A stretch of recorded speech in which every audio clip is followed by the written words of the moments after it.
जब सल्तनत उस्मानिया अपने इब्तिदाई दिनों में बुनियादें मजबूत कर रही थी, उस वक्त मुख्तलिफ आजमाइशें और दुश्मनों के हमले उसके रास्ते में रकावट बन रहे थे।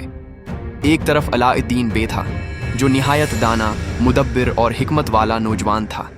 उसने ये साबित कर दिखाया कि सल्तनत की बका सिर्फ तलवार के जोर पर नहीं, बल्कि अक्ल, तदबीर और इल्म की रोशनी से भी मुमकिन है। वो अक्सर कहा करता था कि एक आलम की रोशनाई 1000 सिपाहियों के खून पर भारी है। दूसरी तरफ कोनौर अलिब था, जो उस्मान गाजी का वफादार साथी और मैदान जंग का बेमिसाल शेर था। उसकी तलवार दुश्मनों के दिलों में लर्जा तारी कर देती और उसकी ललकार ही काफ़ी थी कि दुश्मन सफ़ों में भगदड़ मच जाए। रवायत है कि एक रोज़ सरहद पर दुश्मनों ने अचानक हमला किया। लश्कर उस्मानी घबराहट का शिकार था, मगर अलाउद्दीन बे ने अपनी फरासत से एक मुकम्मल जंगी हिकमत अमली तैयार की।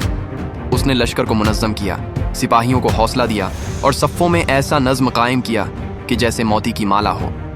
फिर कोनूर अलिब ने अपनी बेपनाह बहादुरी का मुजाहिरा करते हुए मैदान में कदम रखा।